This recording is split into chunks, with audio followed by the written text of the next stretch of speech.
CM ಹುದ್ದೆಗೆ 4 ಗುಂಪುಗಳಾಗಿ ಕಚ್ಚಾಟ ಮಾಡ್ತಾ ಇದ್ದಾರೆ. ಈ ಸರ್ಕಾರ ಡಿಸೆಂಬರ್ 31 ದಾಟೋದಿಲ್ಲ, ನೋಡ್ತಾ ಇರಿ, ಪತನ ಆಗಿಬಿಡುತ್ತೆ ಇದು ಅಂತ ಹೇಳಿ ಬಾಗಲಕೋಟೆಯಲ್ಲಿ ಸಂಸದ ಗೋವಿಂದ ಕಾರಜೋಳ ಭವಿಷ್ಯ ನುಡಿದಿದ್ದಾರೆ. ಡಿಸೆಂಬರ್ 31 ಈ ಸರ್ಕಾರ ದಾಟೋದೇ ಇಲ್ಲ. ಇವರು 4 ಗ್ರೂಪ್ಗಳು ಸಿಎಂ ಹುದ್ದೆಗೆ ಅಂತ ಕಚ್ಚಾಟ ಮಾಡ್ತಾ ಇದ್ದಾರೆ. ಇವರು ಕಾಂಗ್ರೆಸ್ ಹಿರಿಯರಿಗೆ ಮಂತ್ರಿ ಮಾಡಿಲ್ಲ ಅಂತ ಕೋಪ ಇದೆ, ಅಸಮಾಧಾನ ಇದೆ. ದಲಿತ ಸಿಎಂ ಆಗಬೇಕು, SC ಆಗಬೇಕು, ST ಆಗಬೇಕು ಅಂತ ಕಿತ್ತಾಟ ಮುಂದುವರೆದಿದೆ.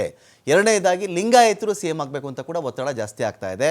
ಮೂರನೆಯದು ಒಕ್ಕಲಿಗರಲ್ಲಿ DKಶಿ ಅವ್ರನ್ನ ಸಿಎಂ ಮಾಡಬೇಕು ಅಂತ ಜಟಾಪಟಿ ಇದೆ. ಇವೆಲ್ಲದರ ಮಧ್ಯೆ ಅಲ್ಪಸಂಖ್ಯಾತರನ್ನ ಸಿಎಂ ಮಾಡಿಬಿಡಿ ಅಂತ ಕೂಡ ಹೇಳ್ತಾ ಇದ್ದಾರೆ. ಹೀಗೆ ಕಾಂಗ್ರೆಸ್ನಲ್ಲಿ 4 ಗುಂಪು, SC ಅವ್ರನ್ನ ಮಾಡಿ ಅಂತ ಒಬ್ಬರು, STನ ಮಾಡಿ ಅಂತ ಒಬ್ಬರು, DK ಶಿವಕುಮಾರ್ ಅವ್ರನ್ನ ಮಾಡಿ ಅಂತ ಒಬ್ಬರು, ಇಲ್ಲ ಅಲ್ಪಸಂಖ್ಯಾತರಿಂದ ಒಬ್ಬರನ್ನ ಸೇವ್ ಮಾಡಿಬಿಡಿ ಅಂತ ಒಬ್ಬರು, 4 ಗುಂಪುಗಳಲ್ಲಿ ಫೈಟ್ ಮಾಡ್ತಾ ಇವೆ.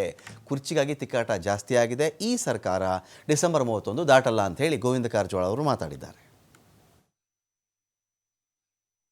ನಾನು ಸುಮಾರು 1-1.5 ತಿಂಗಳಿಂದನೇ ಪದೇ ಹೇಳ್ತಾ ಇದ್ದೇನೆ, 40 ಜನ ಶಾಸಕರು ಬಂಡೆದ್ದಿದ್ದಾರೆ, ಅಸಮಾಧಾನ ಆಗಿದ್ದಾರೆ ಅಂತಕ್ಕಂಥದ್ದನ್ನು ನಾನು 1-1.5 ತಿಂಗಳಿಂದನೇ ಹೇಳಿ.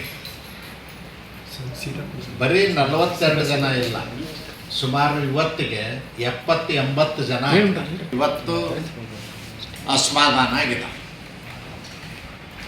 ಅಸಮಾಧಾನ ಅಂದರೆ ಏನು?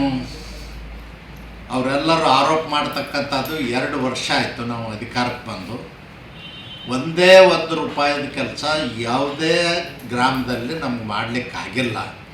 ಹಳ್ಳಿಗಳಿಗೆ ಮುಖ ತೋರಿಸುವಂಥ ಪರಿಸ್ಥಿತಿ ನಮ್ಮದಿಲ್ಲ.